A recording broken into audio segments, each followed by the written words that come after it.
First question है 7 की power 95 minus 3 की पावर 58। इसमें यूनिट डिजिट बतानी है। देखो इकाई का अंक कभी भी पूछा जाएगा जब भी आपसे इकाई का अंक अगर पूछा जाए, इकाई का अंक का मतलब यूनिट डिजिट मतलब लार्ज डिजिट। अगर पावर बहुत बड़ी संख्या है तो मैंने कहा उस पावर को, जैसे कहीं पर लिखा हुआ है 2 की पावर 45 है, इसमें यूनिट डिजिट बताना है।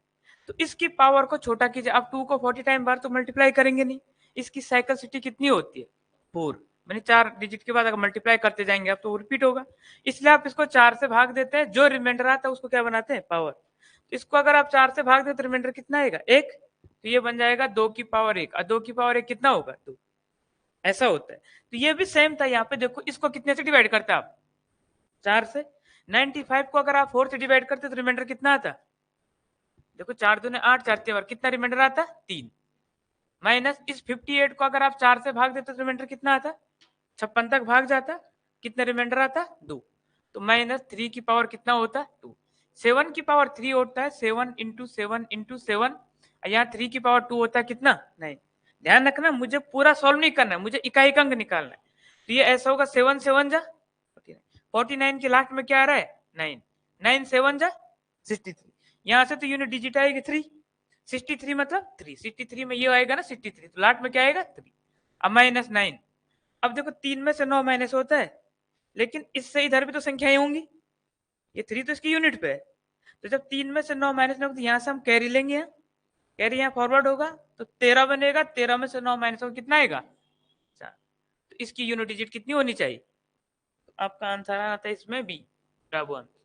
जब भी इकाई का अंक पूछेगा पावर को किससे डिवाइड करेंगे 4 से, जो रिमाइंडर आएगा वो पावर बनेगी, बस इसमें इतना ही था। अगला क्वेश्चन देखिए, किसी संख्या को 357 से भाग देने पे, कोई संख्या आपको इसको 357 से भाग देते तो रिमाइंडर कितना प्राप्त होता है 39।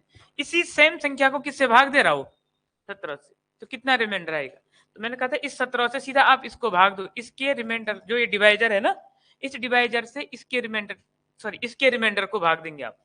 बताओ 17 का भाग सीधे किस में देंगे 39 में, 17 दूने कितना हो गया, रिमाइंडर कितना आएगा, तो आपका आंसर सीधे क्या आएगा 5। ऐसा इसलिए हो रहा है क्योंकि ये इसकी क्या आ रहा है टेबल मात्र कंप्लीट, तो जितना इसको डिवाइड करके रिमाइंडर आएगा उतना ही डिवाइडर उस डिविडेंड को डिवाइड करके भी आएगा। ठीक है, इसमें आपका आंसर आना था 5, यानी सी आंसर।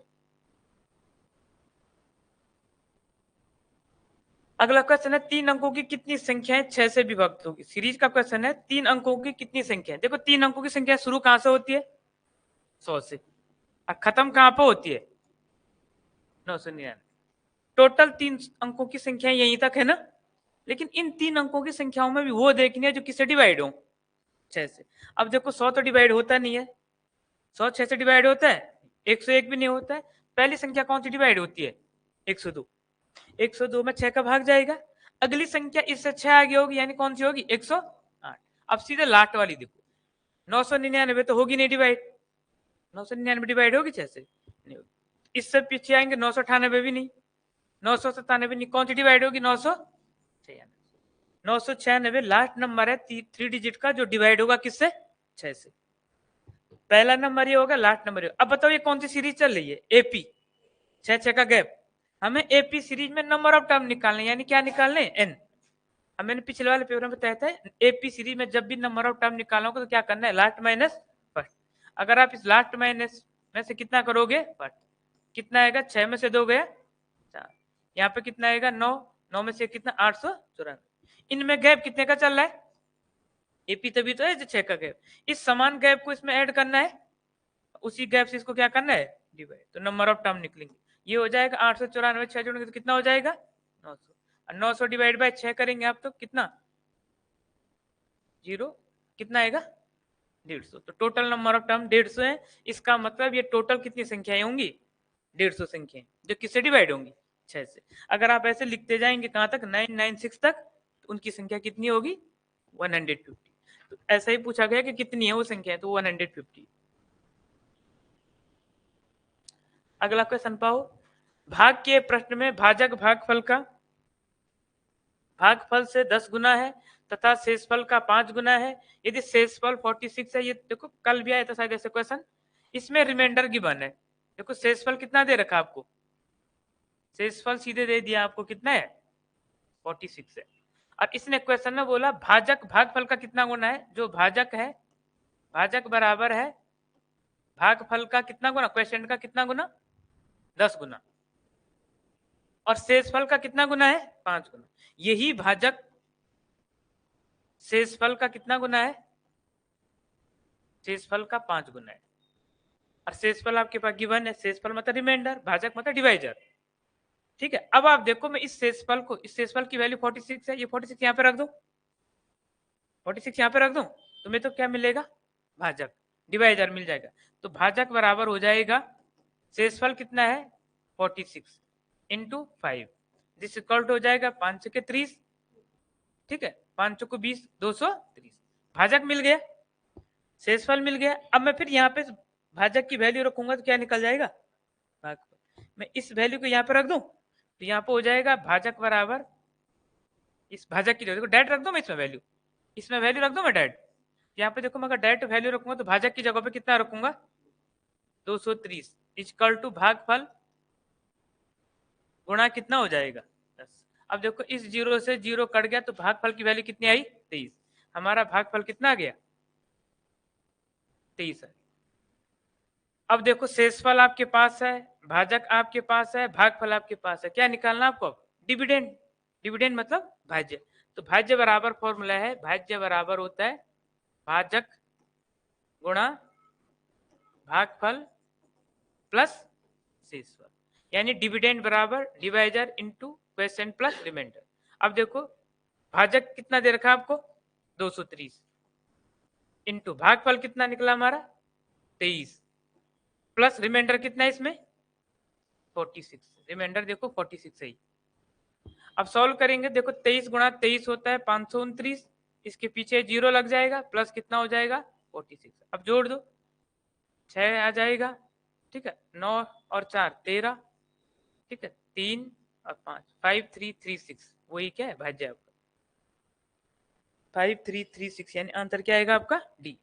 एक ही फॉर्मूला पे है, भाज्य बराबर भाजक गुणा भागफल प्लस शेषफल, बस वहां से आपको वैल्यू निकालनी थी। ठीक है जी, अगले पार्ट में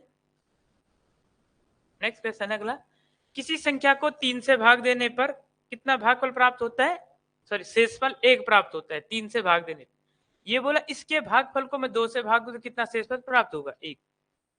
सीधा ऐसा करो, पहले देखो 3 से भाग दे रहा है तो रिमाइंडर कितना आ रहा है 1, फिर वो उसके भागफल को भाग किससे दे रहा है 2 से, फिर कितना रिमाइंडर आ रहा है 1।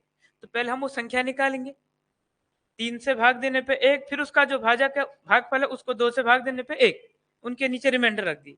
इसका तरीका मैंने बताया था, यहां से नीचे आने पे इसको क्या करते हैं ऐड, 2 और 1 3, यहाँ क्रॉस ले जाएंगे गुणा करेंगे, 3 3 9, अब प्लस 1 कितना हो गया, वो संख्या कितनी है 10।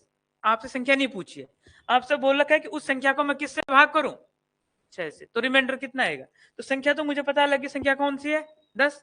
अब इस 10 में भाग दे तो किसका 6 का, आपको तो इसमें 6 का भाग देंगे तो एक बार भाग जाएगा तो रिमाइंडर कितना आएगा 4, रिमाइंडर 4 आएगा। उसने रिमाइंडर ही पूछा था, रिमाइंडर कितना होगा, तो आंसर कितना है। ठीक है जी, असंख्या पूछा तो क्या आंसर था, तब 10 आंसर था। ठीक है,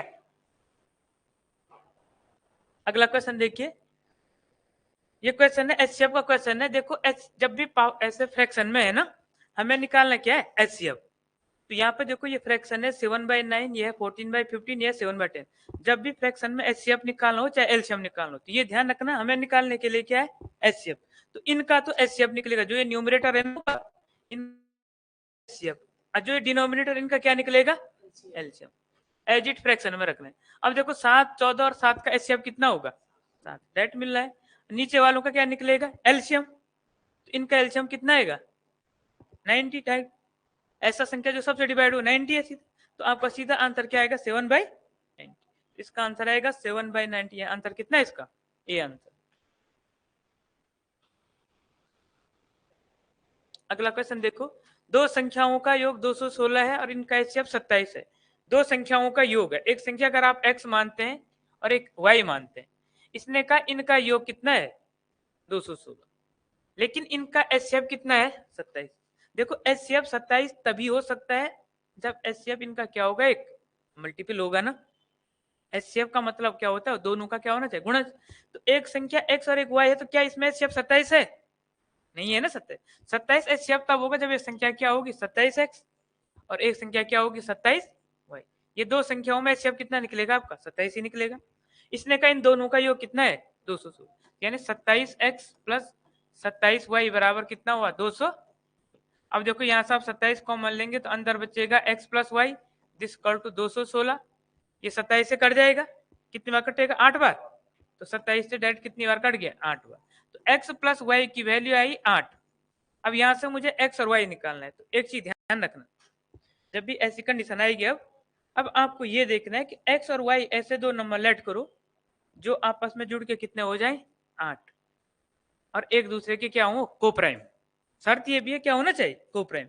ऐसे दो नंबर क्या जिनको जोड़ के 8 मिल जाए और वो आपस में कोप्राइम भी हो। तो देखो एक तो 1 है और एक क्या है 7। देखो एक इसको मानूंगा इसको 7 मानूंगा तो 1 और 7 कितना हो रहा है 8 हो रहा है, ये आपस में कोप्राइम भी है। और क्या हो सकता है, एक को मैं 3 मानू एक को क्या मानू 5, तो 3 और 5 भी कितना हो रहा है 8 हो रहा है।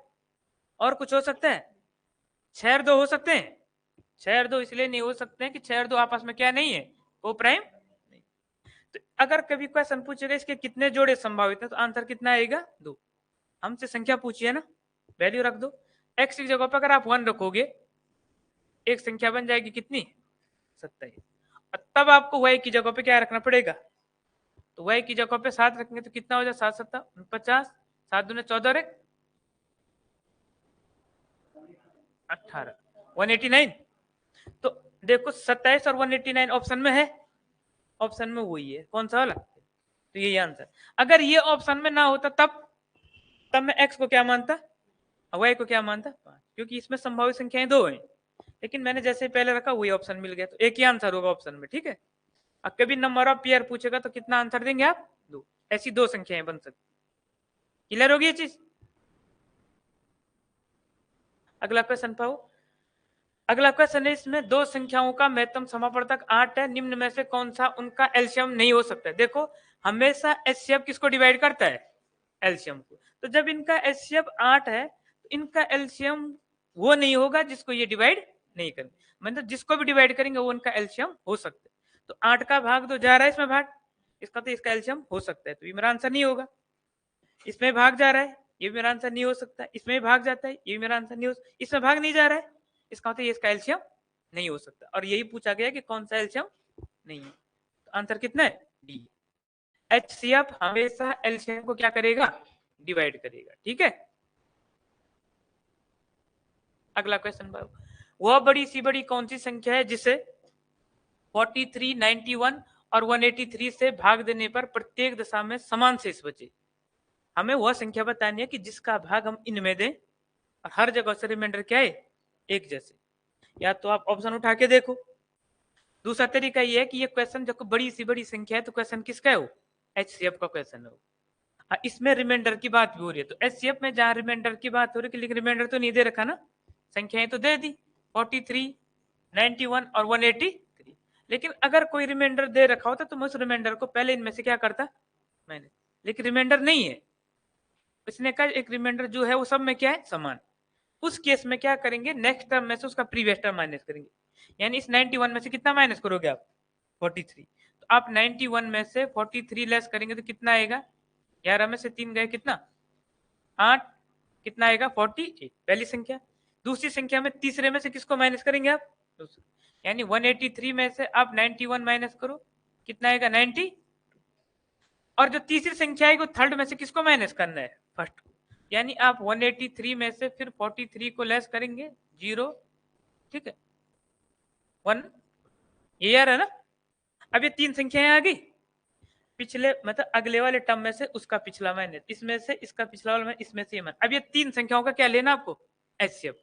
तो आप इन तीनों संख्याओं का जब एचसीएफ लेंगे इनका एचसीएफ कितना आएगा, एचसीएफ निकालना आता है, इन तीनों का एचसीएफ कितना आ रहा है 4, ठीक है।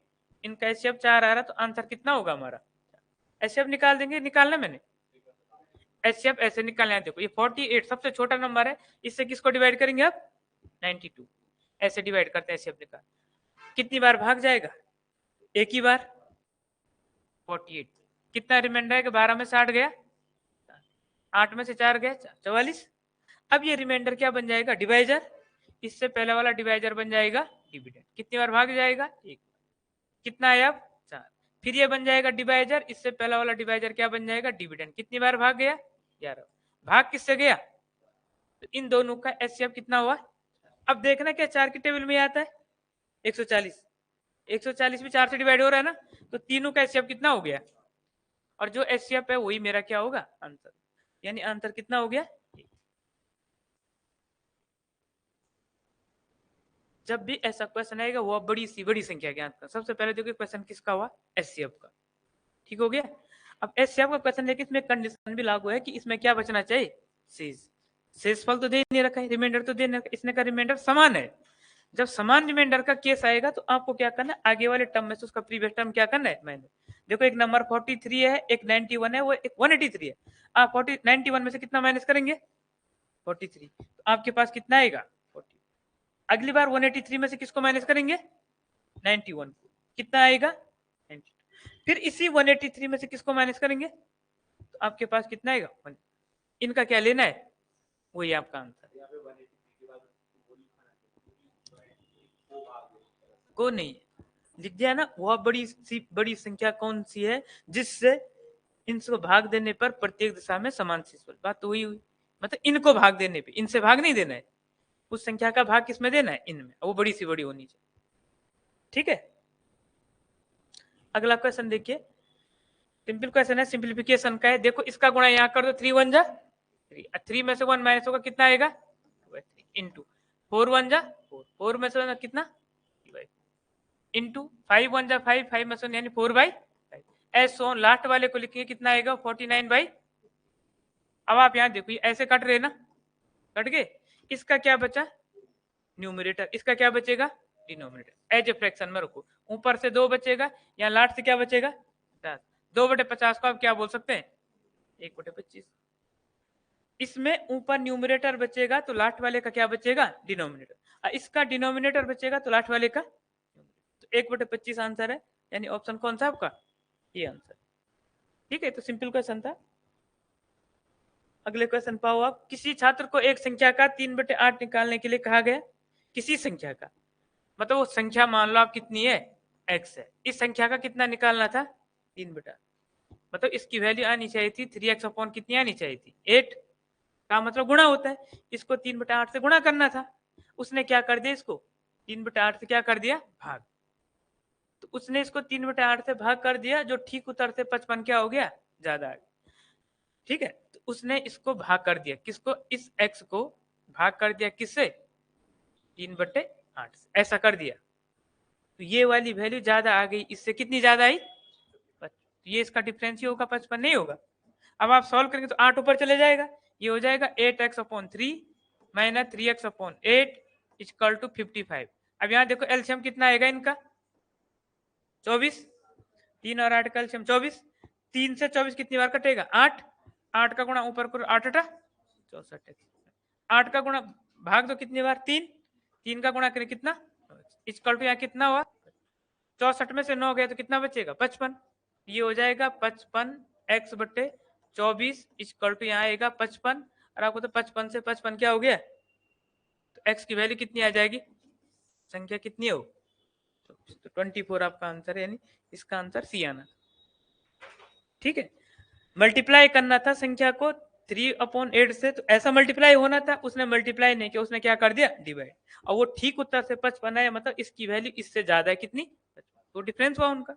सॉल्व करेंगे तो संख्या आ गई कितनी, 24। आपका आंसर इसमें सी था।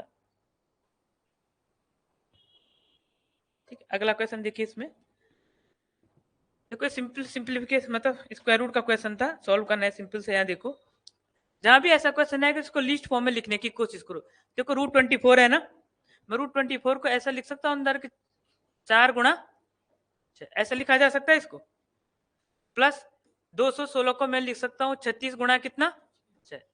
नीचे 96 है तो उसको क्या लिखा जा सकता है, 24 को 96 होता है, और किससे गुणा होगा,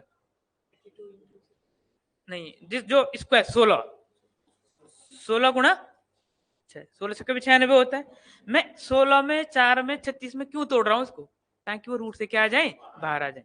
अब आप देखेंगे 4 का रूट कितना बाहर आएगा, तो अंदर क्या छूटेगा, रूट 6 प्लस 36 का रूट कितना होगा 6, अंदर क्या छूटेगा, रूट 6 बट नीचे देखो इसका कितना बाहर आएगा 4, अंदर क्या छूटेगा, रूट 6।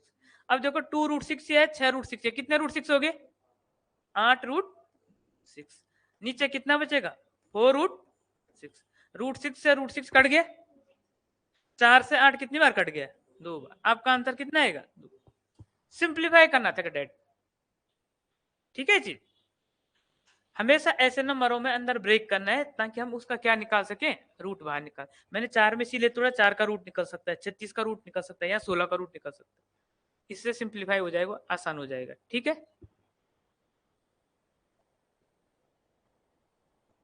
अगला क्वेश्चन देखो, इसमें क्वेश्चन ये देखो, जब भी ऐसा होगा root X plus root X plus root X dot dot infinity equal to 4 है, मतलब ये बोला इसकी वैल्यू कितनी है 4 है, तो यहाँ पे x की वैल्यू क्या होगी, तो आपको क्या करना है, जो संख्या दे रखी ना उसमें कितनी संख्या है 4, आप इस 4 का करो क्या स्क्वायर, अब उसमें से वही संख्या घटा दो, कितना हो जाएगा 16 माइनस 4 यानी कितना आ जाएगा 12 आ जाएगा। और अगर यहाँ पे प्लस की जगह पे माइनस होता तो मैं इसका स्क्वायर करके इसमें घटाता नहीं, फिर क्या करता मैं प्लस करता, तो मेरा वही आंसर आता, ठीक है जी। तो आंसर कितना आना था आपका 12, 12 आंसर आना था। जैसे दिस इक्वल टू 4 है, इसका स्क्वायर किया, उसमें से उसी को माइनस कर दिया, आंसर है डेड।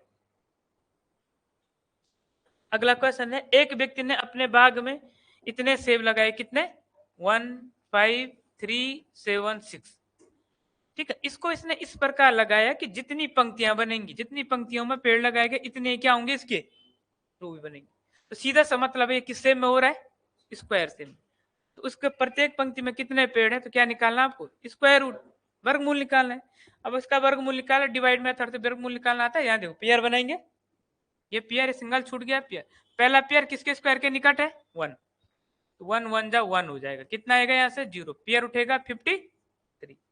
अब इसका 1 का डबल कीजिए यहाँ पे 2, कितनी बार भाग जाएगा लगभग 2 बार, 2 यहाँ भी रखेंगे, 2 दूने 4, 2 दूने 13 में से 4 गए 9, अब लास्ट पेयर उठेगा कौन सा 76, तो यहाँ 12 का डबल हो जाएगा कितना 144, मतलब जैसे ही आपने पेयर नीचे उतारा ऊपर भागफल का दुगना होगा।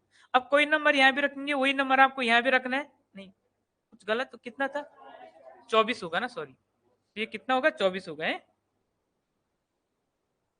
इस बार तो कुछ 24 होगा, इसको 24 रखना, 24 ये नहीं है नंबर, ठीक है। अब ये 24 है, किससे गुणा करो कि इतना आ जाए यहाँ पे, तो लगभग 4 रखेंगे, यहाँ भी आप 4 रखेंगे, यहाँ देखो 4 चौको 16, 4 चौको 16 एक 17, 4 दूना 8 और 9 कंप्लीट चले गया, कितना है इसका रूट 124, तो 124 पेड़ ऐसे लगेंगे और 124 पेड़ कतार में लगेंगे, तो आपका आंसर आना था 120। जब भी ऐसा क्वेश्चन आएगा ना, जैसे बोलेगा एक मिलिट्री के जवान है, उनको इस प्रकार परेड में खड़ा करना है कि जितने लोग पंक्ति में होंगे उतने क्या होंगे कतार में, तो कितने सैनिक होंगे तब भी एक पंक्ति में, तब भी क्या निकालना है रूट निकालना है, कितने पेड़ लगेंगे, क्योंकि इनको स्क्वायर से करना है ना, उसको ऐसा स्क्वायर से बनाना है, इसका भी क्या निकलेगा सीधे वर्गमूल, अब वर्गमूल निकालने का डिवाइड मेथड से, ठीक है चीज आगे। अगला क्वेश्चन देखो, इसमें एक व्यक्ति, उसकी पत्नी तथा उनके एक बच्चे की एवरेज एज कितनी है 3 वर्ष पूर्व। अब यहाँ पे देखो 3 वर्ष पूर्व की बात हो रही है, 3 years अगो। एक परिवार में एक व्यक्ति हस्बैंड है, उनकी वाइफ है, उनका एक बच्चा है, उनकी एवरेज एज कितनी है, कितनी है 27, तो टोटल कितनी होगी उनकी एज 27 गुणा 3, कितना होगा 27 गुणा 3 81 वर्ष। हस्बैंड वाइफ और बच्चे की औसत उम्र थी 27, तो टोटल कितनी होगी 81, क्योंकि कितने लोग हैं 3, तो 3 से गुणा हो गया। लेकिन ये बात कब की है 3 साल। अगर आप प्रेजेंट में आएंगे, वर्तमान में आएंगे, तो वर्तमान में क्या होगा, हस्बैंड भी 3 साल बढ़ेंगे, वाइफ की उम्र 3 साल बढ़ेगी और बच्चे की बढ़ेगी, सबकी बढ़ेगी ना, तो वर्तमान में टोटल में कितना ऐड हो जाएगा 9 साल, वर्तमान में 9 साल ऐड हो जाएगा, तो वर्तमान में इनकी एज का सम कितना होगा 90। माने वर्तमान में husband plus wife plus child की जो एज है वो कितनी है 90। अब ये बोल रहा है पत्नी तथा बच्चे की 5 वर्ष पूर्व औसत आयु 20 वर्ष थी। ठीक है, अब ये पत्नी और किसकी दे रहा है, बच्चे की। इसने बोल दिया जो वाइफ है जो इनका बच्चा है उसकी 5 ईयर्स अगो जो एवरेज एज थी वो कितनी थी 20। तो यहां से इनकी टोटल एज कितनी निकलेगी 20 गुणा 2 कितनी। ये 40 वर्ष इन दोनों की उम्र है कब 5। इनको भी वर्तमान में ले आओ। इनको भी अगर आप वर्तमान में लाएंगे तो वर्तमान में कितनी बढ़ेगी इसमें 5 साल वाइफ की उम्र बढ़ेगी 5 साल बच्चे की। 10 साल और ऐड कर लेंगे आप तो कितना हो जाएगा। तो वर्तमान में देखो वाइफ प्लस जो बच्चा है उनकी टोटल एज का सम कितना है। अब आप देखो आज की ही बात है, आज हस्बैंड वाइफ और बच्चे की उम्र जोड़ते हैं तो कितना आ रहा है 90। और आज की ही डेट में सिर्फ वाइफ और बच्चे की उम्र जोड़ते हैं तो कितना है। तो इसमें हस्बैंड की उम्र कितनी होगी तो आप माइनस करेंगे तो कितनी आएगी घटाने। इन दोनों की जब 50 है हस्बैंड को इंक्लूड करके 90 आ रही है आज की डेट में, तो हस्बैंड की उम्र इस 50 से ऊपर जो है उन्हीं की तो है, तो घटा देंगे तो हस्बैंड की उम्र कितनी आएगी। तो इसका आंसर आपका आना था बी।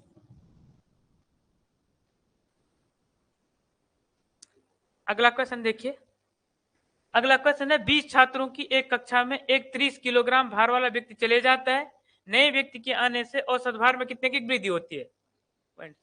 अब देखो आप बताओ अगर ये 30 किलो वाला गया और एक नया 30 वाला आया औसत पे कोई फर्क पड़ता, उतना ही रहना था।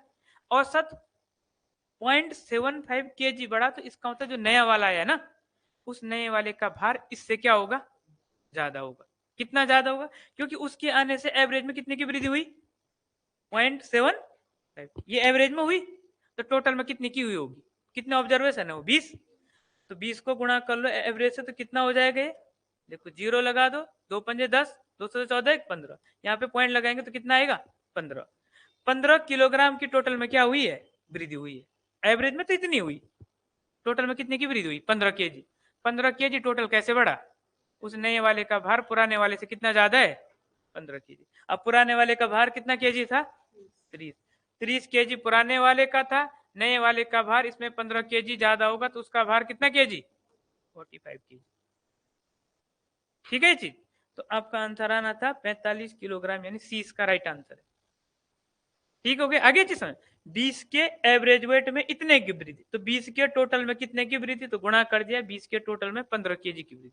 क्यों 30 वाला गया और नया आया, तो इसका मतलब जो नया वाला है वही 15 किलो ज्यादा वेट का है, किससे पुराने वाले से रिप्लेस हो रहा है।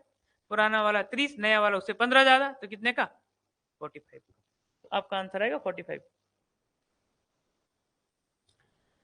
अगला क्वेश्चन है डायरेक्ट क्वेश्चन है m का 10% का मतलब क्या होता है गुणा 10% इक्वल टू n का मतलब होता है गुणा कितना परसेंट 20%। देखो यहाँ परसेंटेज से परसेंटेज कट गया, जीरो से जीरो कट गया, मुझे m रेशियो n चाहिए, तो m रेशियो n चाहिए तो वैल्यू क्या होती है आमने सामने, तो m की वैल्यू कितनी हुई 2, तो पहला आएगा 2 और n की वैल्यू यहाँ कितनी है 1, तो क्या रेशियो बनेगा तो 2:1 यानी इसका आंसर क्या आना था आपका बी आना।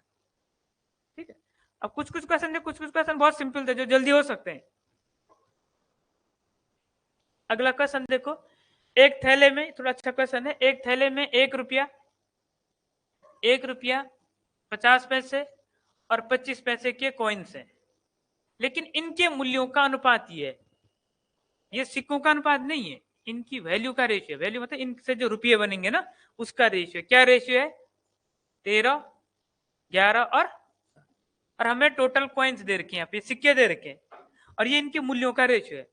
हमें क्या करना है सिक्के को कन्वर्ट करना है, रुपये को कन्वर्ट करना है किसमें अब सिक्के में। हमें यहाँ पे सिक्के की बने ना, अब हम यहाँ पे रुपये को सिक्के में कन्वर्ट करें। आप बताओ आपके पास 1 रुपये के सिक्के हैं और 5 रुपये तो कितने सिक्के हुए 1 ही रुपये के सिक्के हैं, अब 5 है तो रुपये कितने हुए 5, क्योंकि आपने क्या किया 1 रुपये के सिक्के में 1 ही तो होता है, तो 5 में कितना होगा 5 से गुणा कर। ऐसे ही यहाँ पे 1 रुपये के कितने सिक्के हैं मानी 13 है, इनसे सिक्के बनाने तो कितने 1 रुपये मिलकर 1 ही होगा, इसमें तो आप 1 का ही गुणा करेंगे तो इसकी वैल्यू कितनी आएगी 50 पैसे के जो सिक्के, अगर आपके हाथ में 50 पैसे के ही सिक्के हैं, उदाहरण दे रहा हूं मैं, और आपके पास जो 50 पैसे के सिक्के हैं इससे रुपये बन रहे हैं 5, एक उदाहरण दे रहा हूं मैं, आपके हाथ में 5 रुपये हैं लेकिन सारे 50 पैसे के सिक्के हैं। सिक्के कितने हुए? रुपये हैं 5, सारे के सारे हैं 50 पैसे के, तो सिक्के कितने हुए? 10, क्योंकि कितने 50 में से मिलकर 1 रुपये बनाते हैं? 2। तो आप इसको 2 से गुणा करेंगे तो सिक्के कितने बोलेंगे आप? ठीक है, तो यहाँ पे भी 50 पैसे के सिक्कों से जो रुपये बने वो कितने हैं? 11। तो ये सिक्के कितने होंगे तो किससे गुणा करूंगा मैं इसको? 2। तो ये कितने सिक्के हुए?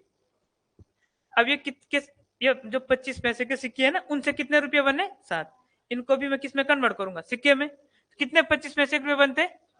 इसको किससे गुणा करूंगा? कितने सिक्के हो गए? 28। अब मैं ये बोल सकता हूं कि मेरे पास 1 रुपए के 13 सिक्के हैं, 50 पैसे के 22 हैं और 25 पैसे के कितने हैं? 28 बोल सकता हूं।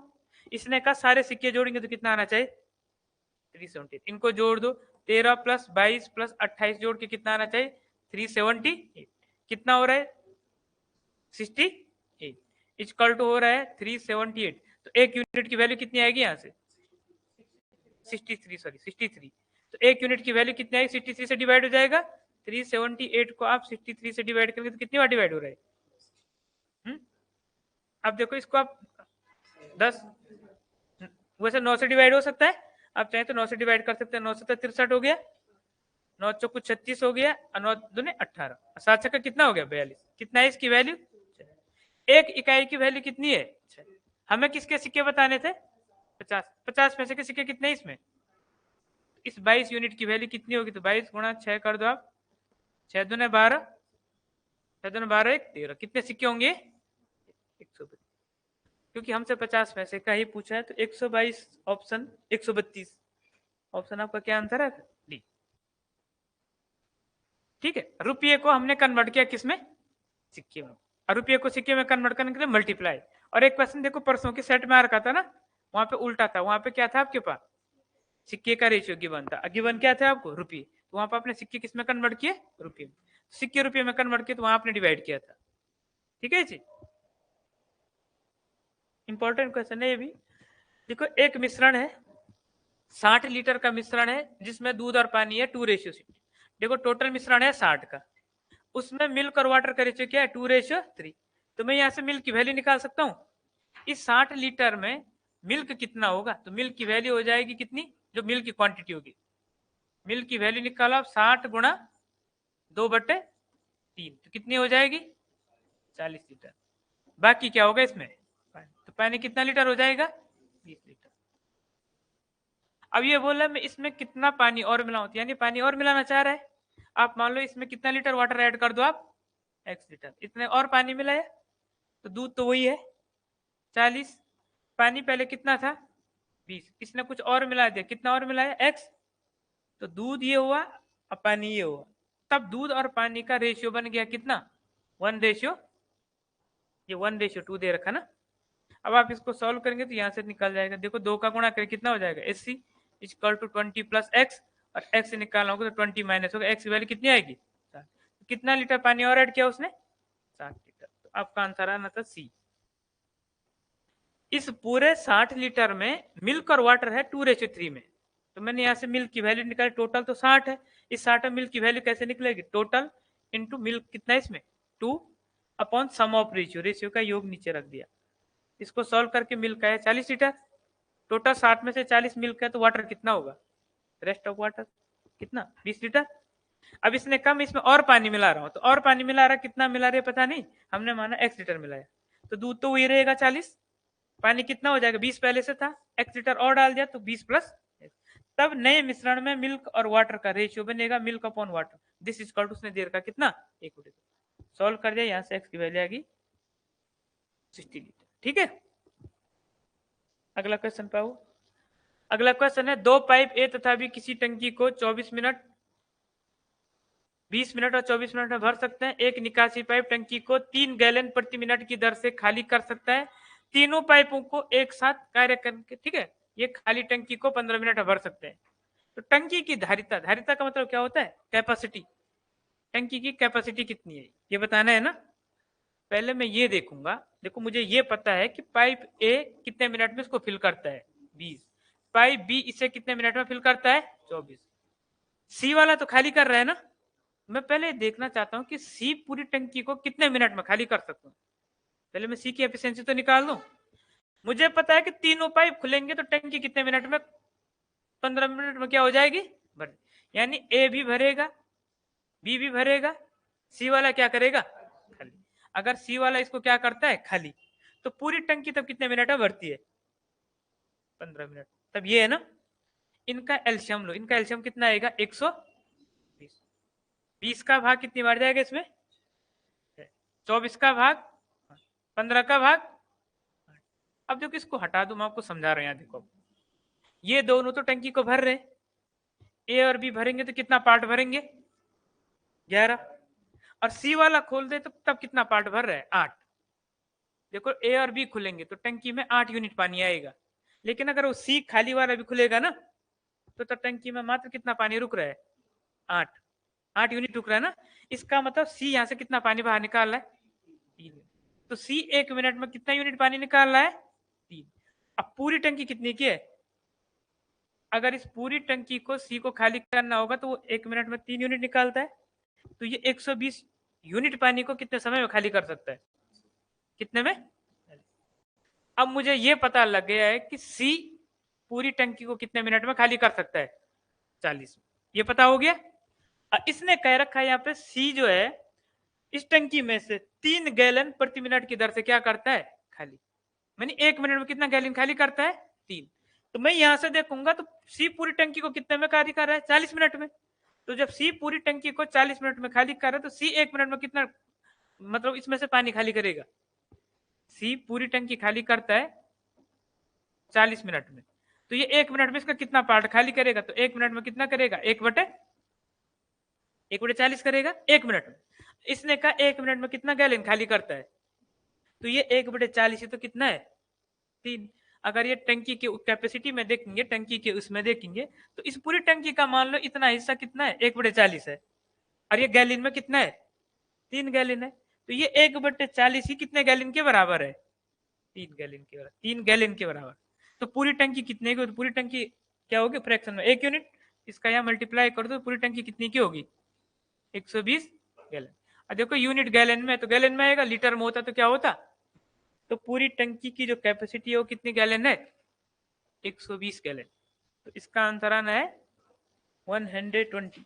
कहां पे, सी। आगे जी समझ, पहले हमने यहां से सी की कैपेसिटी निकाली। सी पूरी टंकी को खाली कर रहा है 40 मिनट में, तो सी 1 मिनट में कितना खाली करेगा, 1/40। और इसने बोल दिया सी 1 मिनट में खाली कर रहा है कितना, 3 गैलन। तो 1/40 से तो 3 गैलन है। तो जब 1/40 3 गैलन के बराबर है, तो पूरी टंकी कितने हुए, देखो सी पूरी टंकी को कितने मिनट में खाली कर रहा है, सी ने पूरी टंकी खाली की 40 मिनट में, तो सी 1 मिनट में टंकी का कितना हिस्सा खाली करेगा, 1/40। यहाँ इसने साफ बोला कि सी कितना 1 मिनट में कितना खाली करता है, इसने बोला 3 गैलन, हमने निकाला 1/40। तो ये 1/40 से कितना गैलन के बराबर है, तो पूरी टंकी कितना होगी, इसका गुणा नहीं हो गया, पूरी टंकी मतलब 1। तो कैपेसिटी कितनी आएगी, 120 गैलन। जब ये पूरी टंकी मतलब 120 गैलन पूरी टंकी है, तो वही तो उसकी कैपेसिटी है। तो आंसर 120 आना है इसका। अगला क्वेश्चन देखो, 5 व्यक्ति 7 घंटे, यूनिटरी मेथड का क्वेश्चन है, काम करके किसी परवेश सूची को 8 दिन में तैयार कर सकते हैं। देखो मैं M1 D1 वाला formula, M1 D1 T1 W1 equal to M2 D2 T2 upon. देखो M वर्क करने वाले, D days, T time, W work हो गया। पहले कितने लोग हैं, 5। कितने घंटे काम कर रहे हैं, 7। कितने दिन लगा रहे, 8। वर्क तो मेंशन है नहीं। फिर दूसरे वाले बोले इसी कार्य को 4 दिन में पूरा करना है, दिन 4 है। कितने व्यक्ति हैं, 2 और। देखो 2 व्यक्ति नहीं है, पहले से 2 और। तो पहले व्यक्ति कितने थे, 5। अब 2 और हो गए तो कितने हो गए, ये कितने दिन में करेंगे, डे फाइंड करना है ना। अब यहाँ देखो 4 से कितनी बार कटेगा, और 7 से आपका डायरेक्ट 7 क्या हो गया, 5 दूने कितना आ गया, तो आपका 10 दिन आंसर था। ठीक है, तो आपका आंसर क्या आना था, ए। ठीक है, अगला क्वेश्चन देखिए, 3 आदमी अथवा, देखो अच्छा क्वेश्चन है, 3 आदमी अथवा 7-6 लड़के किसी काम को 7 घंटे करके कितने दिनों पूरा करते हैं, 10 दिन। और यहाँ नीचे बोल रहा है कि 6 आदमी और 2 लड़के मिलके, यहाँ पे 6 आदमी और 2 लड़के मिलके कर रहे हैं, जबकि ऊपर क्या है, या तो 6 आदमी करेंगे या तो 3 आदमी करेंगे या क्या करेंगे। चल, अथवा का मतलब इंग्लिश में क्या होता है, और का मतलब ये हुआ या तो ये 3 आदमी लगाएंगे या तो ये कितने लड़के लगाएंगे, 6। ठीक है, अब मैं यूनिटरी मेथड लगाऊंगा तो मैं या तो आदमी लूंगा या तो क्या लूंगा, लड़के लूंगा। ठीक है, मैं लड़के लेता हूं, यहाँ पे आवर भी है और डेज भी है, डेज भी है, और इसने क्या बोल रखा है, प्रतिदिन कार्य करके कितने दिन में समाप्त कर। वर्क तो मेंशन नहीं है ना, वर्क भी मेंशन है, कितना वर्क है इसमें, यानी वर्क भी आएगा।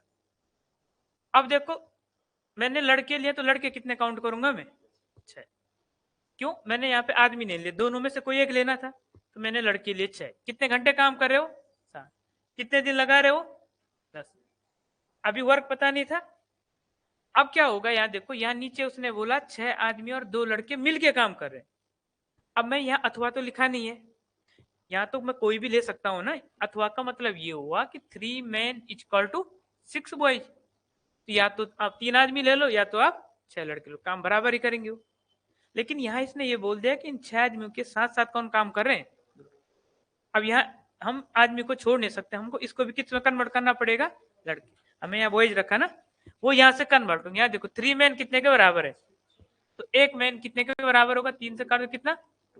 मैं ये बोल सकता हूँ कि जहां पे एक आदमी है वो कितने लड़के के बराबर काम करेगा, तो यहाँ पे कितने आदमी है, तो मैं इन 6 आदमियों को क्या बोल सकता हूँ, 12 बॉय बोल सकता हूँ। जब एक आदमी 2 लड़के के बराबर है तो इन 6 आदमियों को क्या बोल सकता हूँ, 12 लड़के। 12 लड़के ये हो गया और 2 लड़के ये हो गए, तो कितने लड़के हो गए, 14। कितने आवर काम कर रहे हैं, 8। कितने दिन लगाएंगे वो फाइंड करना है, और इससे दुगने काम को, काम क्या दे रखा है, दुगना। दुगना काम देने का मतलब ये हो कि पहले का कार्य क्या मान लो आप, 1, बाद में इसका दुगना है तो कितना मान लिया, 2। सेम वर्क होता है तो फिर मैं वर्क वाला नहीं लेता। फॉर्मूला लगेगा M1D1T1/1 यानी 6 गुणा 7 गुणा 10 बट्टे कितना आएगा, 1 इक्वल टू M2 यानी 14 गुणा 8, ठीक है, गुणा डी आपको फाइंड करना है अपॉन 2, वर्क नीचे आएगा।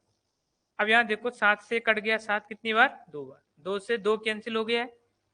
ठीक है, इसको काटो 2 से 4 बार, इसको काटो 2 से कितनी बार, 3। ये 2 से 2 बार कटेगा, 2 से 5 बार, कितना हो जाए 5 ये 15। 15 बटे कितना हो जाएगा, 2। 15 बटे 2 कितना होता है, 7.5 दिन। तो ये जो कार्य समाप्त होगा 7.5 दिन में होगा, इस हिसाब से। तो 7/1/2 डेज आपका बी आंसर। ठीक है, आगे समझ। तो यहाँ पे ऊपर लिखा हुआ था और यहाँ लिखा हुआ था एंड, जहां और एंड होगा तो वहां पे एक ही लेना है, दूसरे को उसको क्या करना है, कन्वर्ट करना। ठीक हो गया जी। अगला क्वेश्चन देखो, इसमें एक सैनिक शिविर में 500 सैनिकों के लिए 27 दिनों का भोजन था।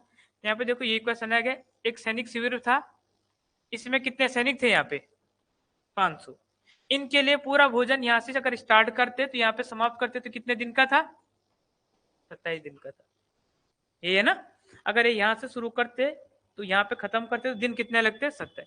इन्होंने कितने दिन तक, 3 दिन बाद, मतलब शुरुआत से 3 दिन होगी, 3 दिन समाप्त हो गए, कुछ भोजन भी समाप्त हो गया होगा। अब कुछ सैनिक और आ गए, तो कितने सैनिक हो गए अब, 800। अब तो 800 सैनिक होंगे, तो ये बोला इनके लिए कितना चलेगा। तो पहले मैं ये देख रहा हूँ, यहाँ देखो ये 3 दिन समाप्त हो गए। अब ये जो 500 सैनिक थे इनके लिए कितने दिन का था, इनके लिए 24 दिन का है ना, इनके लिए तो 24 दिन का है, 3 दिन तो समाप्त हो गए। लेकिन अब ये 500 नहीं है, यहाँ कितने और आगे, ये 300 और आगे, तो यहाँ कितने हो गए अब, तो अब तो 24 दिन नहीं चलेगा ना। अब कितने दिन चलेगा वो हमें फाइंड करना है। ठीक है, तो फॉर्मूला लग गया फिर कौन सा वाला, M1D1 यानी 500 गुणा 24 इक्वल टू M2D2 यानी 800 गुणा, अब देखो 2 जीरो से 2 जीरो कैंसिल, 8 3 24 और 5 3 कितना हो गया, 15 दिन। इनके लिए 15 दिन चलेगी।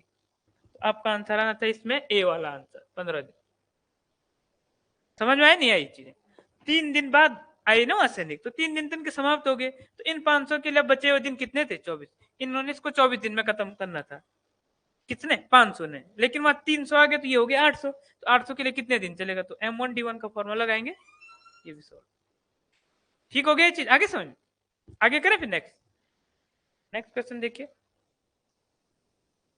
अगला क्वेश्चन है, वह छोटी सी छोटी संख्या कौन सी है जिससे 1470 को भाग देने पर प्राप्त भागफल एक पूर्ण वर्ग संख्या हो जाए, मानिए एक परफेक्ट स्क्वायर हो जाए।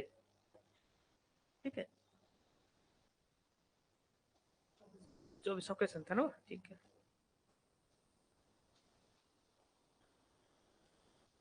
इसने क्वेश्चन में बोल रखा है सबसे छोटी संख्या बतानी है जिसमें आप इसको भाग दें तो ये क्या बन जाए, परफेक्ट। देखो दो चीज है आपके पास, या तो आप ऑप्शन उठा के भाग दो, अब भाग देने पे क्या परफेक्ट स्क्वायर बन रहा है, वो भी आंसर था, ऐसे भी तो कर सकते हैं। दूसरा, जब भी ऐसे बोलेगा कि भाग देना है तब परफेक्ट स्क्वायर बनाना है, तो इसके फैक्टर कीजिए आप। 1470 के क्या करेंगे, हम फैक्टर करेंगे। देखो सबसे छोटा प्राइम नंबर से 2 7 14, 2 3 6, 2 5, अब 2 से तो डिवाइड होगा नहीं, अगला प्राइम नंबर किससे डिवाइड होगा, 3 से। 3 दूने 6, 3 चौको 12, 3 5 15, 5 अब तो किससे होगा, 5 5 5 चौको 20, 5 नमा 7 से 7 बार 7 से 1 हो गया फैक्टर। अब देखो जो पेयर में है, पेयर में ये है, ठीक है, ये पेयर में, ये पेयर में, ये भी सिंगल है ना, इनको गुणा कर दो आप आपस में, यही आपका आंसर होगा। 2 गुणा 3 गुणा 5, 2 3 6 5। ऐसा क्यों होगा, देखो मैं इसमें 2 गुणा 3 गुणा 5 से भाग दूंगा, भाग दूंगा तो ये सारे क्या हो जाएंगे, हट जाएंगे, हट जाएंगे तो पेयर ही बचेगा, और जहां पेयर बचेगा तो वो अपने आप में क्या होगा, परफेक्ट स्क्वायर होगा। ठीक है जी, तो आपका आंसर आना था इसमें कौन सा वाला, 30 वाला, यानी डी इसका राइट आंसर है, करेक्ट। फैक्टर कीजिए, जो विदाउट पेयर वाले हैं उनका मल्टीपल आपका क्या माना जाएगा, आंसर। ठीक है जी, आगे सुनिए, देखो इसको देखो सिंप्लीफाई करना था, सिंपल और कुछ नहीं था, इसको सॉल्व करेंगे आप तो रूट पी यहाँ आ जाएगा, ये यहाँ आ जाएगा, तो इसको देखो, इसको मैं यहाँ ले जाऊंगा, ये यहाँ आ जाएगा, गुणा करके क्रॉस मल्टीप्लाई हो जाएगा, ये हो जाएगा 1120/80 इक्वल टू कितना होगा, रूट पी, ऐसा हो जाएगा। 0 से 0 कट गया, इसको मैं 4 से काटूंगा 2 बार, 4 दूने 8, कितना 4 के सॉरी 4 दूने 8, 4 8, ऐसा होगा। फिर ये 2 से कटेगा कितनी बार, 2। तो रूट पी की वैल्यू कितनी आई, 2। अब मुझे क्या चाहिए, तो क्या करना पड़ेगा, स्क्वायरिंग ऑन बोथ साइड, यहाँ भी स्क्वायर कर लो आप, यहाँ भी स्क्वायर कर लो, तो पी की वैल्यू कितनी आएगी, 196। तो आपका आंसर आना था इसमें सी। ठीक है, अगले क्वेश्चन पर आ जाओ। दो नल ए तथा बी किसी टंकी को 18 मिनट, एक टाइम तो इसमें दे ही नहीं रखा, 18 मिनट, अच्छा सॉरी, और बी किसने, नल बी इससे 24 मिनट में भर सकता है। ए अकेला खाली टंकी को कितने मिनट में भर सकता है, ठीक है। ए और बी दोनों अगर खोले जाए तो कितने मिनट में भर सकते हैं, 18, और अगर नल बी से कितने मिनट में भर सकता है, 24। तो ये बोल रहा है ए अकेला खाली टंकी को कितने मिनट में भरेगा, यहाँ देखो ए प्लस बी पूरी टंकी को भर रहे हैं कितने में, 18, जबकि बी अकेला इसे कितने मिनट में भर रहा है, 24। आप इनका एल्शियम लेंगे, 18 24 का एल्शियम कितना हुआ, 72।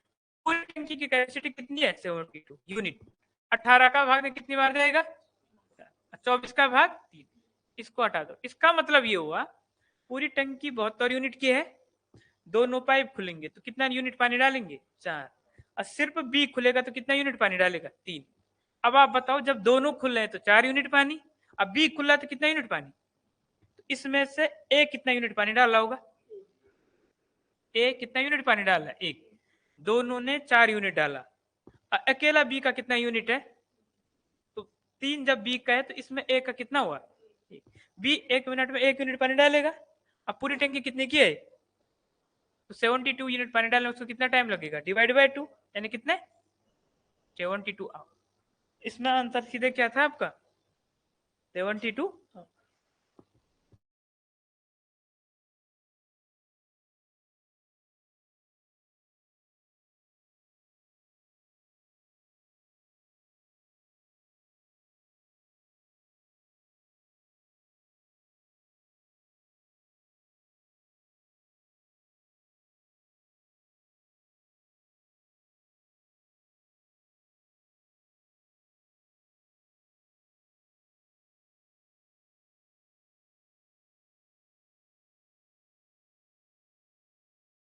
अनुराग, ये भी रवि और अनुराग।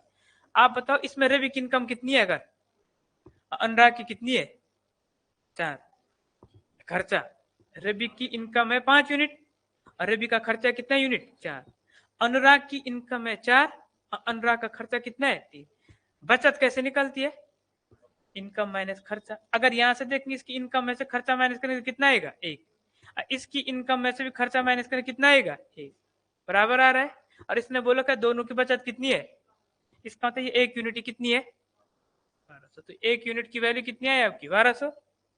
तो हमें किसकी इनकम बतानी थी इसमें, दोनों की, तो यहाँ पर रख दो ए की 5 यूनिट और इसकी कितनी है 4, तो इसका मतलब रवि की इनकम कितनी होगी, तो 5 गुणा 1200 इक्वल टू कितना 6000, और अनुराग की कितनी होगी 4 गुणा 1200 इक्वल टू कितना हो जाएगा 48। एक इकाई की वैल्यू 1200 है तो 5 इकाई की वैल्यू कितनी होगी, तो 5 से गुणा करेंगे, और 4 इकाई की वैल्यू कितनी होगी, तो 4 से गुणा करेंगे, दोनों की इनकम आ जाएगी, क्योंकि रवि की 5 यूनिट और अनुराग की कितनी है 4 यूनिट। तो आंसर आ जाएगा 6000 और 4800। ऑप्शन कौन सा इसमें, ए।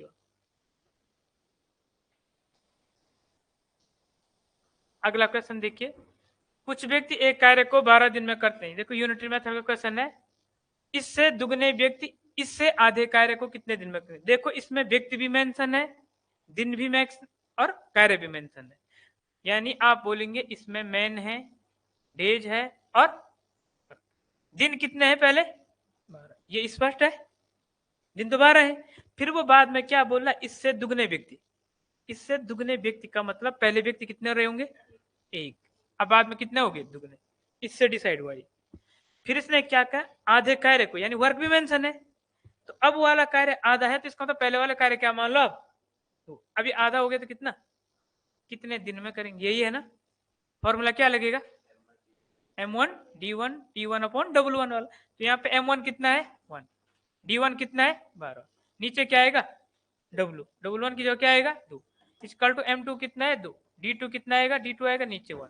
यहाँ देखो 2 से कितनी बार कटेगा 6, और यहाँ 2 से कटेगा 3, तो आपका आंसर कितना आएगा, तो इसमें आंसर आना था 3 डेज, यानी आपका आंसर डी। ये चीज समझ में आ गया। इसने वर्क को कहा ना, इससे दुगना काम, इससे आधा काम, इसका 1/3 काम, जब ऐसा होगा तो आपको वर्क भी लिखना पड़ेगा। अब इसने कहा बाद वाला काम आधा है तो पहले वाले को क्या मान लो 2, अब बाद वाला दुगना है तो पहले वाले को क्या मान लो 1, इसने कहा बाद वाले आदमी दुगने हैं तो पहले मैंने क्या मान लिया 1, और डेज तो आपको गिवन थे पहले वाले, बाकी आपको फाइंड करना। फॉर्मूला समझ में आ गया m1t1 वाला। अगला क्वेश्चन देखिए, दिए गए व्यंजन कुल कितने अभाज्य, प्राइम फैक्टर कितने होंगे, टोटल प्राइम फैक्टर का, प्राइम नंबर तो जानते हैं ना, प्राइम नंबर वो जो स्वयं से या 1 से डिवाइड होता है, यानी जिसके सिर्फ 2 फैक्टर हैं, जैसे 2 हो गया 3 हो गया 5 हो गया, ये क्या है प्राइम है। यहाँ पे प्राइम फैक्टर पूछेगे आपसे, तो आपको क्या करना है, जब भी प्राइम फैक्टर पूछेगा तो आपको इनके बेस को क्या करना है प्राइम में तोड़ना है।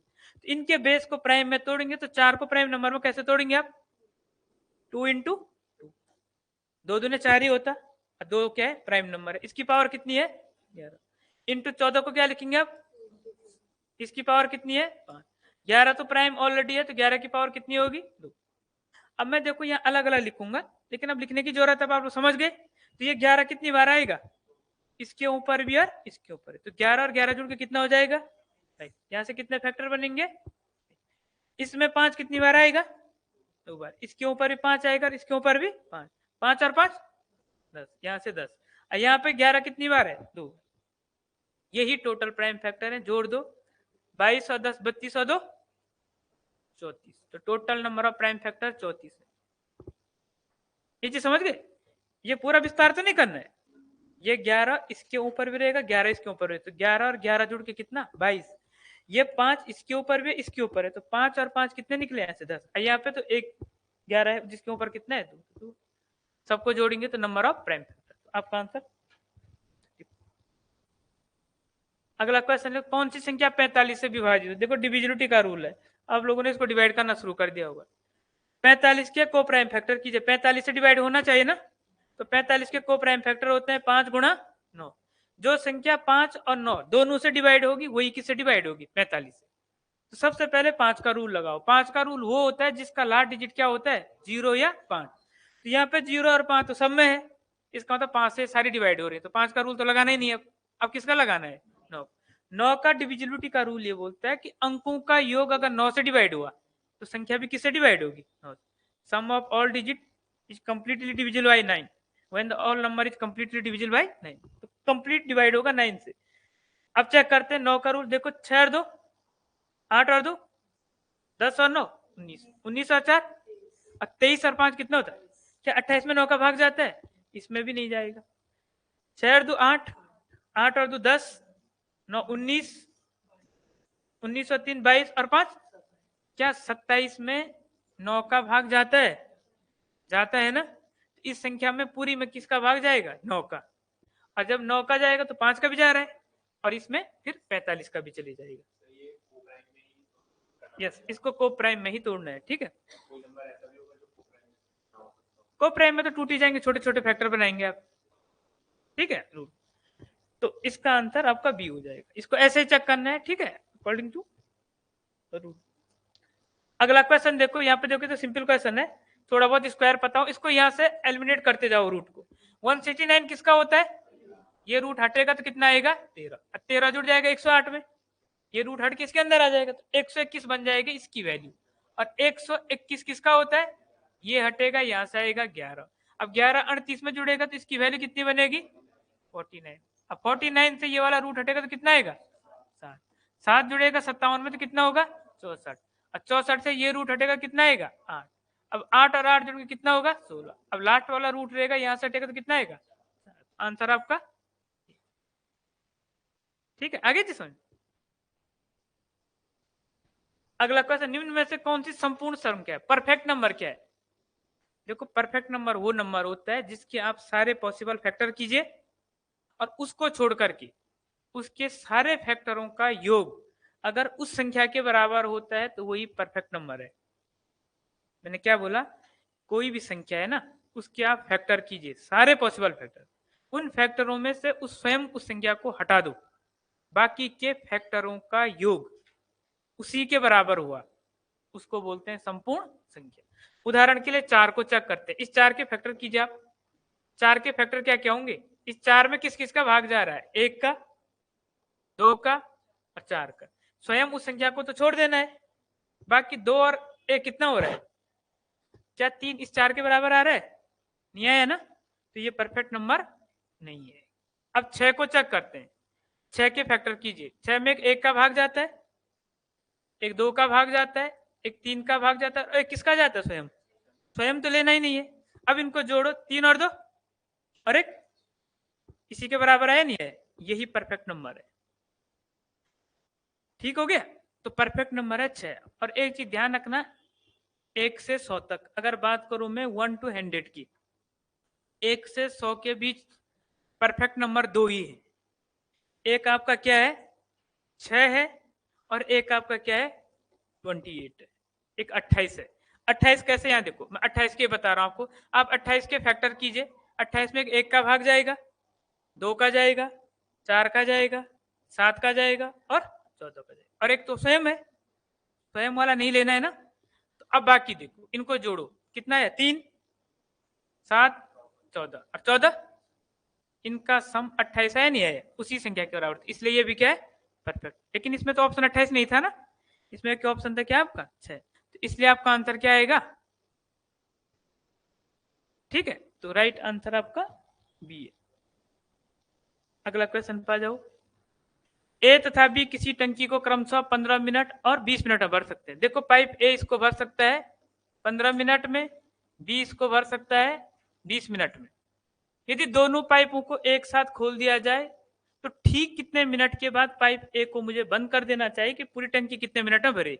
12 मिनट। देखो, बहुत अच्छा क्वेश्चन है। ये बोला ए अकेला भरेगा 15 मिनट में, बी अकेला भरेगा कितने मिनट में? 20 मिनट। ठीक है, ये बोला पूरी टंकी भरनी कितने मिनट में? 12। इसने टाइम डिसाइड कर दिया कि टंकी भरनी कितने मिनट में? 12। तो मुझे कुछ टाइम बाद एक पाइप को क्या करना पड़ेगा? बंद करना पड़ेगा। किस पाइप को? ए को। तो कितने मिनट बाद बंद करना पड़ेगा? तो आप देखो, इनका एलसीएम कितना आ रहा है? 60। 15 का भाग कितनी बार? 20 का, इसको हटा दो। इसका मतलब ये हुआ कि पूरी टंकी कितनी की है? 60 यूनिट की। पाइप पे कितना यूनिट पानी डालेगा? पाइप भी 3। अब पूरे 12 मिनट में हमें टंकी भरनी है। टंकी भरनी 12 मिनट में, ये शर्त है कि 12 मिनट में भरनी है।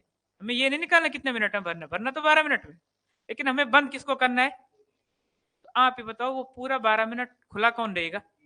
बी पूरा 12 मिनट खुला रहेगा। तो मैं ये देखता हूँ बी 12 मिनट में कितना पानी डाल रहा है, बी 1 मिनट में कितना यूनिट पानी डाल रहा है, तो बी 12 मिनट में कितना यूनिट पानी जमा करेगा, 12 गुणा 3 यानी कितना, 30 यूनिट।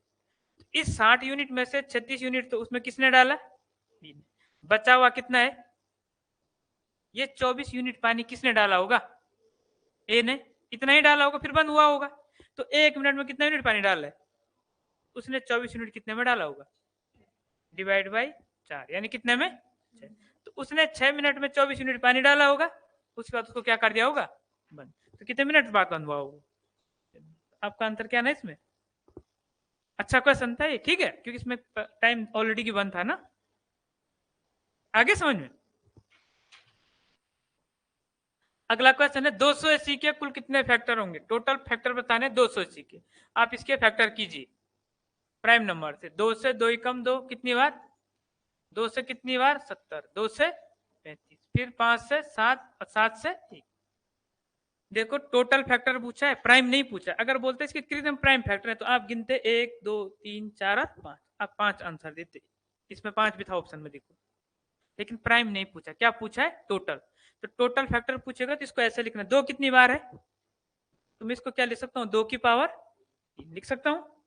5 कितनी बार है, तो मैं इसको 5 की पावर क्या लिख सकता हूँ, 1। 7 कितनी बार है, तो 7 की पावर क्या लिख सकता हूँ, 1। ऐसे लिखेंगे। अब हमेशा एक एक पावर अपनी तरफ से जोड़ना, एक इसमें भी जोड़ दो, एक इसमें भी जोड़ दो, एक इसमें भी जोड़ देना हमेशा, ठीक है। अब ये कितना हो जाएगा, 3 और 1 4, ये कितना हो जाएगा 2, ये कितना हो जाएगा 2। इनको आपस में गुणा कराओ, देखो 4 दूने 8 दूने, तो टोटल फैक्टर कितने होंगे इसके, 16 यानी सी आंसर। एक एक पावर ऐड करना है, मैं फिर से बता रहा हूं, देखो एक एक पावर ऐड करना है, फिर जो ऐड करके आएंगे वो सारी पावर आपस में क्या होंगी, गुणा होंगी, सारी की सारी पावर आपस में मल्टीप्लाई करके जो आएगा वही आपके टोटल नंबर ऑफ फैक्टर होंगे, ठीक है। ठीक है, बेटा दो इसको। अगला क्वेश्चन पर जाओ आप। देखो ये बोल रहा है इन अंकों से मिलकर बनने वाली 5 अंकों की कितनी संख्या होंगी, ठीक है। क्वेश्चन ये है आपका,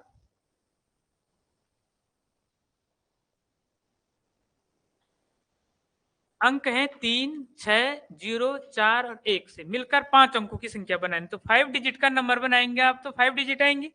5 डिजिट के लिए 5 खाने बनाता हूं, 1 2 3 4 और 1 5, 1 2 3 4 5, 5 डिजिट का नंबर बनेगा ना। तो प्रत्येक डिजिट के लिए मैंने एक खाना बना दिया। अब देखो मैं इनमें से संख्या बनानी है, तो मैं इस पहले वाले खाने को यूनिट डिजिट पे इनमें से किस अंक को ले सकता हूं, इनमें से मैं किस अंक को यूनिट डिजिट पे रख सकता हूं, मैं किसी को भी रख सकता हूं ना, किसी को भी तो रख सकता हूं। यानी पहले वाले खाने को मैं कितने तरीके से भर सकता हूं, इस दूसरे वाले को मैं कितने तरीके से रख सकता हूं, इसको भी, इसको भी, इसको, इसको मैं 5 तरीके से नहीं भर सकता। क्यों, इसमें एक संख्या है 0। अब मैं शुरू में 0 रखूंगा तो 5 डिजिट का नंबर होगा क्या, कहीं पर आप लिखेंगे 0 1 2, तो ये कितने डिजिट का नंबर है, इसको तो 12 बोलेंगे आप। तो 0 शुरू में नहीं रखा जाता है, तो इसलिए मैं यहाँ पे 0 नहीं रख सकता हूँ। बाकी कितना रख सकता हूँ, आगे जी समझो। इसने का टोटल कितनी संख्याएं बनाई जा सकती है, तो इनको क्या करना आपने, गुणा करना है। यानी 4 गुणा 5 गुणा 5 गुणा 5 गुणा 5, इनका गुणनफल, यस परमुटेशन। 4 पंजे 20, 20 पंजे 100, 100 गुणा 5 500, 500 गुणा 5 कर कितना आएगा 2500। आंसर आपका 25। मैं 2500 संख्याएं बना सकता हूं, परमुटेशन का फॉर्मूले से ही निकल रहा है सीधा डेट, ठीक है। वही चीज है, प्रत्येक डिजिट रीअरेंज होगी ना इसमें। आगे जैसा बस इसमें ध्यान नहीं रखना जो शुरू में है ना, शुरू में मैं 0 नहीं रखा। अगर यहाँ पे 0 की जगह कुछ और होता मैं इसको भी कितने तरीके से भर सकता था, तब तो 5 ही आना था। तब एक एक अगर रिपीटेशन इज नॉट अलाउड बोलता है, इसमें कुछ नहीं बोल रखा ना, तो रिपीटेशन क्या है, अलाउ है। अगला क्वेश्चन है, इसको सॉल्व करना। देखो ये ऐसी क्वेश्चन काफी बार आ गई है। देखो यहाँ से इधर तो मैंने आपको बता रखा है ना, इसमें तो ये 1 ही तो एक्स्ट्रा हो रखा है। तो जब ऐसी क्वेश्चन रहती है तो मैंने आपको क्या बताया, इस लास्ट वाले फ्रैक्शन को, लास्ट वाला फ्रैक्शन क्या है 2/3, मैंने 2 न्यूमरेटर पहले लिखा, फिर क्या लिखा, कितने 1 ऐड हो रखे हैं? 4। तो 1 2 3 और 4 स्पेस बना दिए, 1 2 3 और 4 स्पेस बना दिए। इसको मैं भी सेपरेट रख रहा हूं, ठीक है। अब यहाँ पे रख दो, 2 और 3 कितना होता है? 5 और 3 8 और 5 13 और 8 21। इसकी वैल्यू कितनी आएगी? 13/21। यहां तक की वैल्यू है 13/21। यहां तक की वैल्यू कितनी आई? 13/21। 13 और 21 है ना लास्ट में, तो 13 ऊपर, नीचे क्या 21। इसके साइड में कितना ऐड है? 1। इसके साइड में तो 1 ऐड है ना, तो आप करेंगे ये 1 प्लस भी है इसमें। तो अब आप इसको सॉल्व करो, 21 से कम क्या होगा? 21 और 13 कितना होगा? 34 बटे कितना हो गए? 21। तो 34/21 ऑप्शन में किसमें है? सी वाला ऑप्शन, ठीक है। इतने वाले क्वेश्चन तो बहुत बार आ गया आपके पास। इसमें मैंने यहाँ पे 1 ही तो दिया अलग से आपको ऐड करने के लिए। इसकी वैल्यू इतनी आ गई, इसमें 1 ऐड था।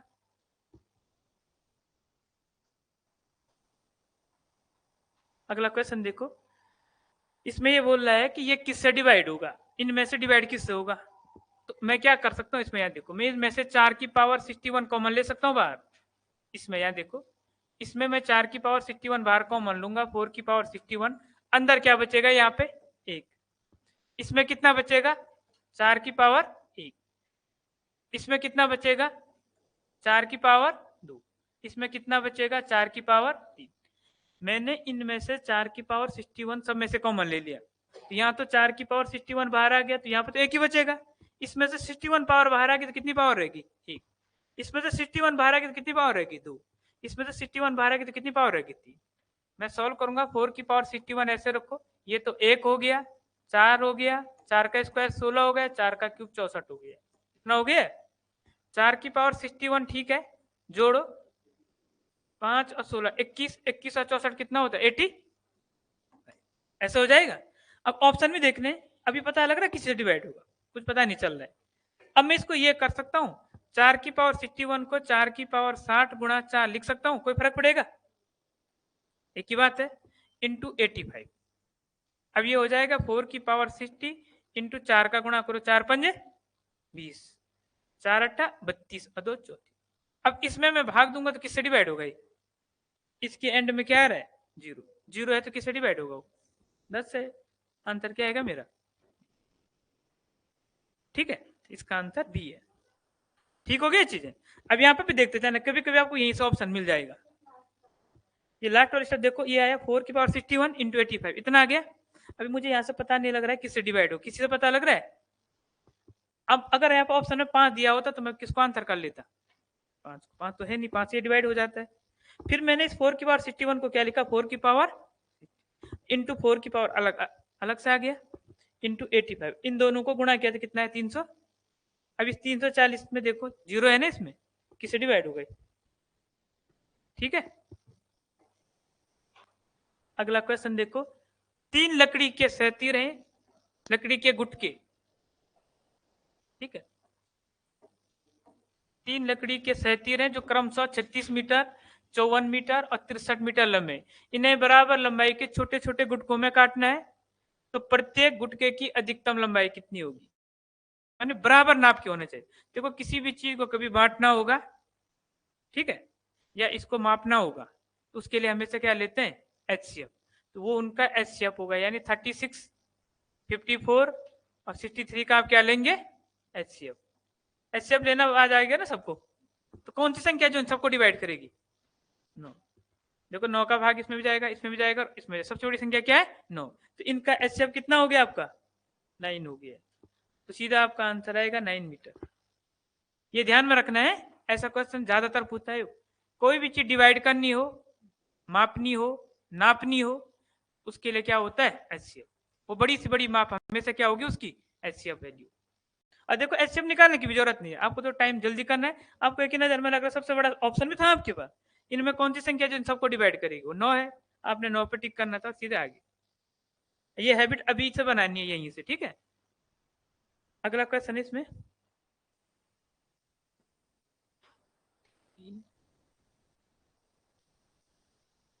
एक कक्षा में लड़कों का औसत भार दे रखा है, लड़कियों का भी दे रखा है, पूरी कक्षा का भी दे रखा है, यानी बॉयज का एवरेज वेट भी है, गर्ल्स का भी है। बॉयज का कितना है 50, गर्ल्स का कितना है 40, अब पूरी कक्षा का कितना है 46। देखो लड़कों का भी दे रखा है, लड़कियों का भी दे रखा है। अब पूरी क्लास मतलब लड़के प्लस लड़की, तो ये इनका मीन प्रोपोर्शन हो गया। ये क्या हो गया मीन प्रोपोर्शन। और जब मीन प्रोपोर्शन आ गया तो आप कौन सा मेथड लगाओ, एलिगेशन, चाहे वो एवरेज का है चाहे किसी का। माइनस कर दो कितना आएगा, यहां से माइनस कर दो कितना आएगा, क्या रेशियो बनेगा 6:4। ये डिवाइड होगा 2 से, 3 टाइम्स 2 से 2 टाइम्स, क्या रेशियो बन गया। तो बॉयज और गर्ल्स का देखो, बॉयज के लिए 3 और गर्ल्स के लिए कितना 2। बॉयज टू गर्ल्स का रेशियो कितना होगा 3:2। समझ गए चीजें, तो सीधा आपका ये आंसर आ गया। अब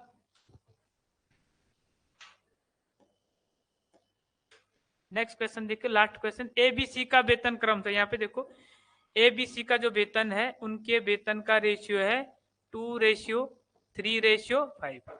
इनके वेतन में क्या होती है, वृद्धि होती है क्रमशः। ए के वेतन में कितने परसेंट की 15, बी के वेतन में 10 और सी के वेतन में 20। अब आप देखो ए का वेतन अभी 2 यूनिट है, अभी 2 है, ये 2 अपने आप में क्या होगा 100%। इसमें कितने की वृद्धि हुई 15% की, तो 15% की वृद्धि होगी, जिसका नया वेतन हो जाएगा 115%, पुराने का 115। बी की वेतन कितना, भी बी का वेतन कितना है 3, इसके वेतन में कितने परसेंट की वृद्धि हुई, इसका नया वेतन कितना होगा 3 का 110%। सी का वेतन कितना है अभी, इसमें कितने की वृद्धि हुई 20, इसका नया वेतन कितना होगा 5 का 120%। ये इनकी न्यू सैलरी है ना, उसका रेशियो है, रेशियो में सेम चीज कट जाएगी, परसेंटेज परसेंटेज कट गया, किससे डिवाइड हो सकते हैं 5 से। यहाँ देखो 5 दूने 10, 5 दूने 10 और 5 दूने 10, कितनी बार 24 बार। अब किसी से कर सकते, किसी से नहीं करेंगे, गुणा करो 23 गुणा 2 46। अच्छा अभी 2 से कर सकते हैं, यहाँ देखो 2 से काट दो, और 2 से काट दो कितनी बार 2 से काट दो कितनी बार 12। अब गुणा कर दो, यहाँ से तो कितना आएगा 23, यहाँ से 11 दिए 12 पंजे, यही इनकी न्यू इनकम का रेशियो होगा। कहाँ पे 23, 33 और 60, 23, 33 और 60। आगे जी समझ, नए वेतन का रेशियो मतलब अभी इनका वेतन ये था, इसका बढ़ गया 15% तो 115%, इसका बढ़ गया 10% तो 110%, इसका बढ़ गया 20 तो 120। अगर घटा होता तो माइनस कर देते, ठीक है।